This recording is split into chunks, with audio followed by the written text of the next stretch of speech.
Welcome to Brian's Briefing, part of The Brian Nichols Show. I'm Brian Nichols, and in these focused episodes, I dive into key issues, ideas, and principles that shape our world. No frills, no fluff, just straight talk on matters that count. Now, let's get started. Today, we're diving into Donald Trump's proposal for a U.S. sovereign wealth fund, and I can hear you asking the question, Brian, what the hell is a U.S. sovereign wealth fund?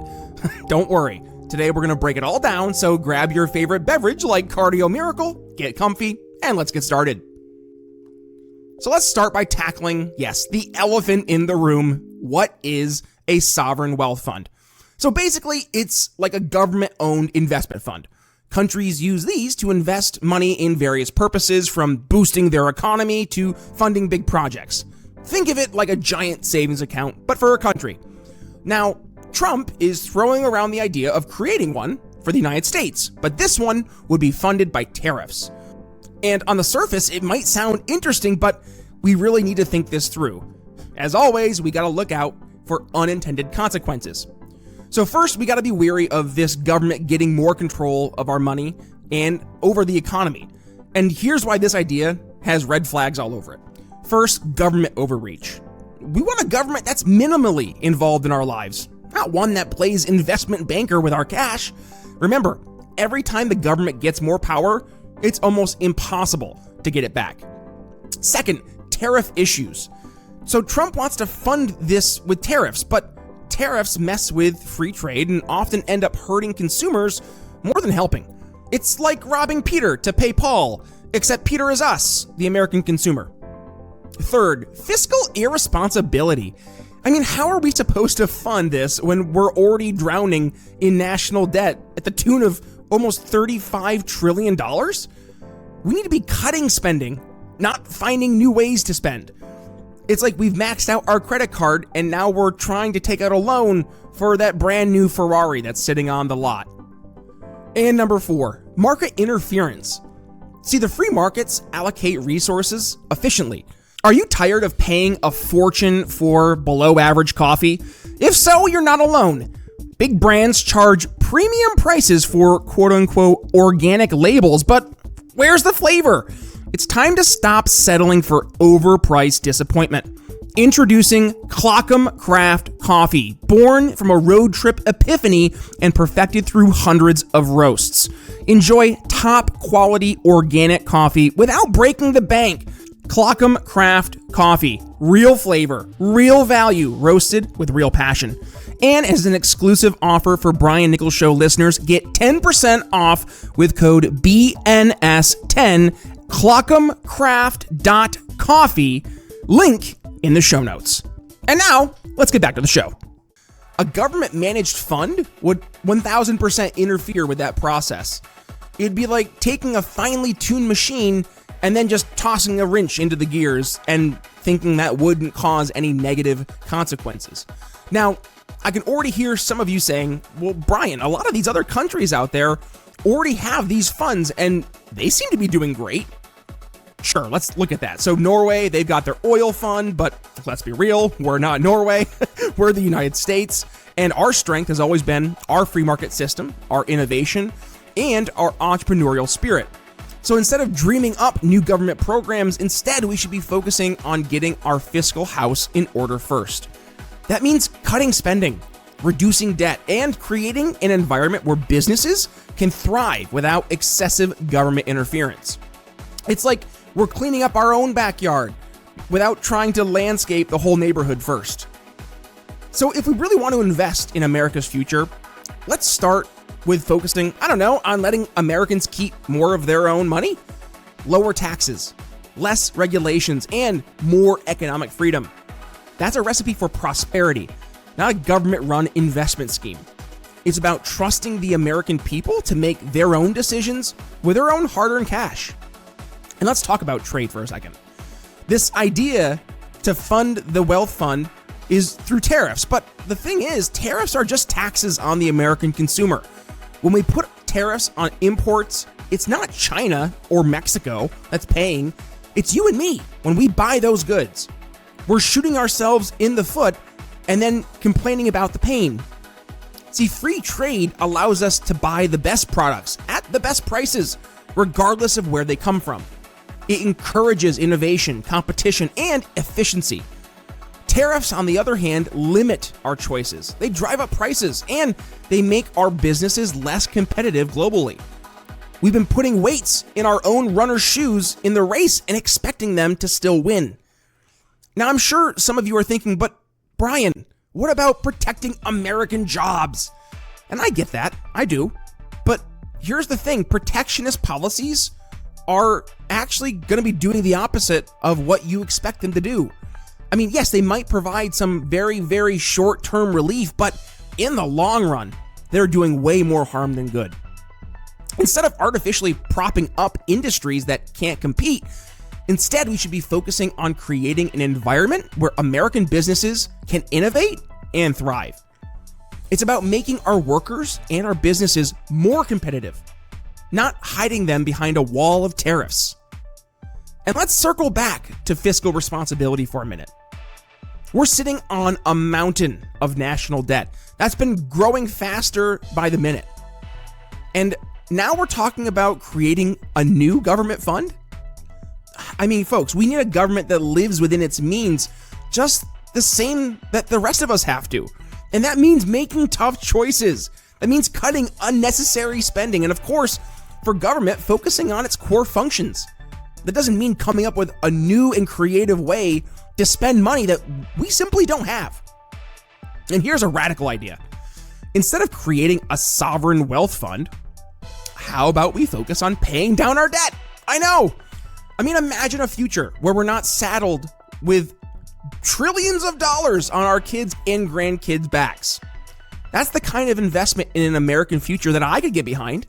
Attention, Brian Nichols Show listeners. Mark your calendar for October 7th through the 11th because the Expat Money Summit is back and better than ever. This online event hosted by expat expert Mikkel Thorup is your one-stop shop for learning how to craft your ideal international lifestyle. From acquiring a second passport to diversifying your finances offshore to investing in international real estate, you're going to learn from over 40 experts, including big names like Dr. Ron Paul and Doug Casey. And the best part, it's completely free to attend. Just head over to expatmoneysummit.com to reserve your complimentary ticket. Take the first steps towards securing your freedom and wealth abroad at the Expat Money Summit. One more time, that's expatmoneysummit.com. And now, back to the show. That's about long-term thinking, not just about what's coming up here in the next election cycle. Now, let's talk about the potential for cronyism and corruption, because anytime you've got a big pot of government money, COVID, you can bet your bottom dollar that special interests are going to come sniffing around. And we've seen this time and again. Government programs that start out with the best of intentions end up being used as a slush fund for political favors and sweetheart deals. It's like we've left the steak out on the counter, we walk away, and yet the German Shepherd is sitting licking its chops, and we expect it not to eat it.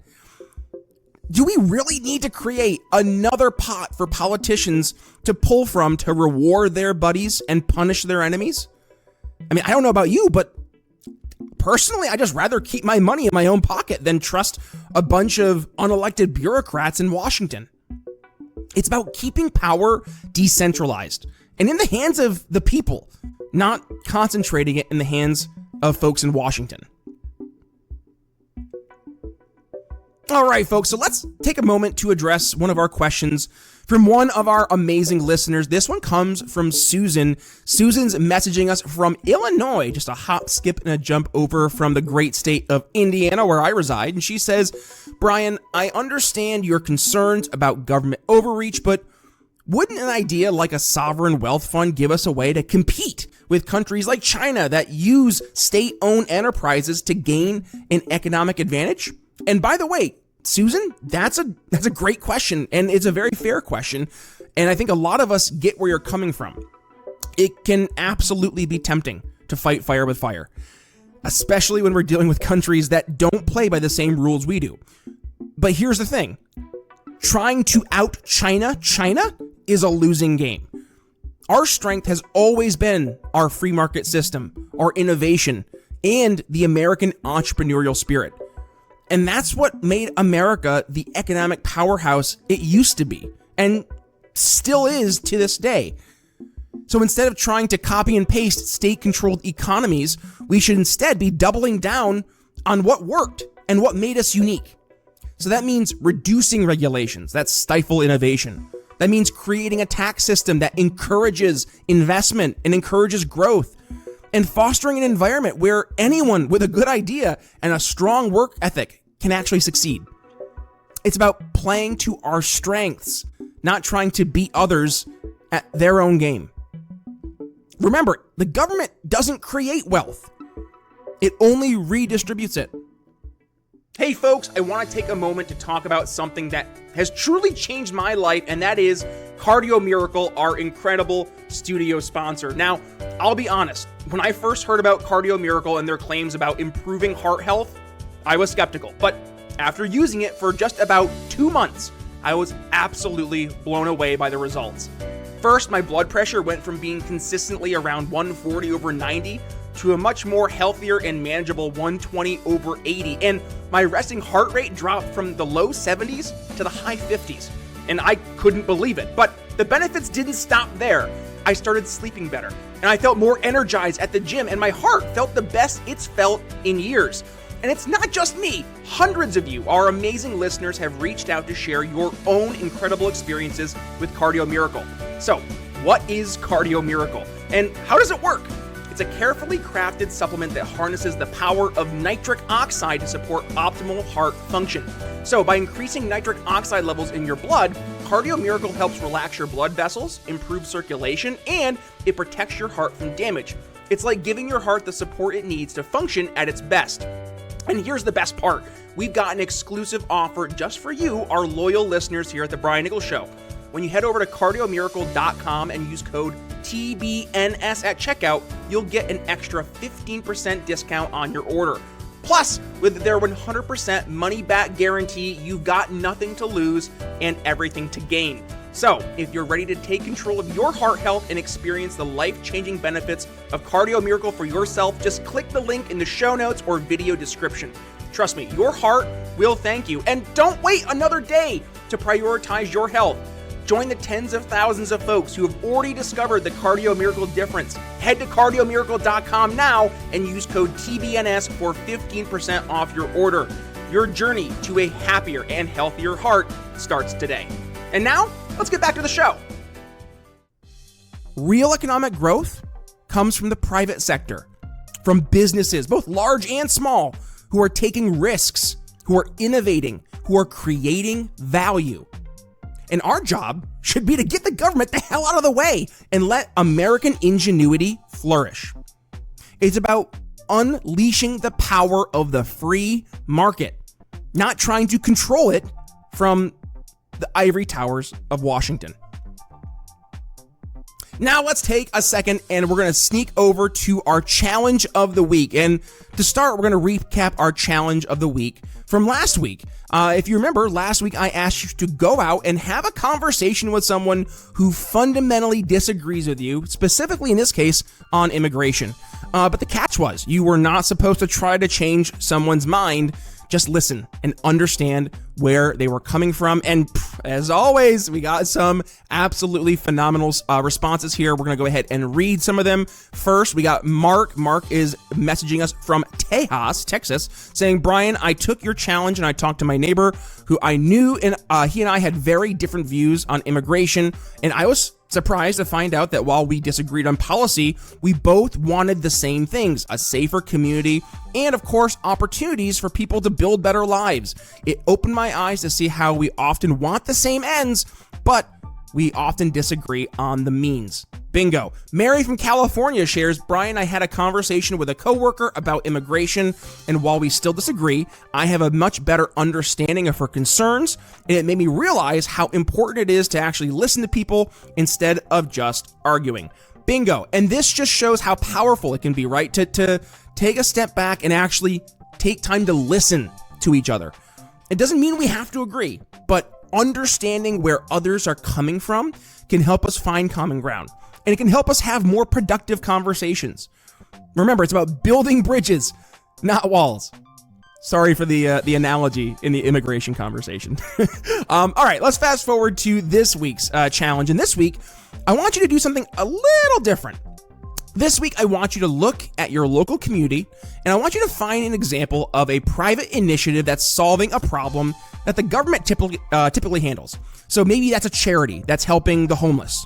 Maybe it's a private school that's outperforming your public schools. Or maybe there's a community organization that's doing the role of cleaning up the neighborhoods. And when you find that example, I want you to dig into it. How did it start? How is it funded?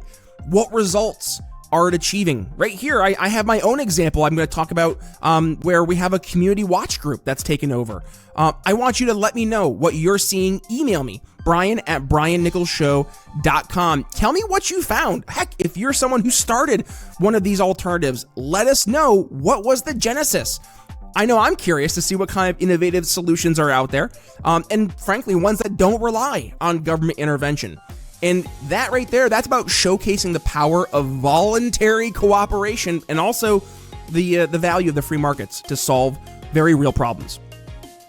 So as we wrap up today's episode, I want to leave you with this thought. The strength of America has been and always will be its people, not its government. When we start to look at Washington to solve all of our problems and manage our economy, we're just heading down a dangerous path. See, it's about trusting the ingenuity and the entrepreneurial spirit of the American people, not the wisdom of some faraway bureaucrats. So instead of a sovereign wealth fund, let's focus on creating an environment where individuals and businesses, can thrive. Let's work towards a future with less government intervention, not more. A future where we're not burdened by crushing debt and stifling regulations. A future where free markets and free people can unleash the full potential of American ingenuity. It's about creating opportunity, not dependency. Remember, folks, liberty isn't just some abstract concept. It's the bedrock of prosperity, the bedrock of human flourishing. So let's keep fighting for it. One conversation, one idea, and one policy at a time. It's about building a freer, more prosperous future for all Americans. That's all we have for today, folks. This is Brian Nichols reminding you that it's not just enough to win the argument. We need to win hearts and minds. So, until next time, keep thinking, keep questioning, and keep striving for liberty. We'll see you next time on The Brian Nichols Show. Thanks for listening to The Brian Nichols Show. Find more episodes at briannicholsshow.com.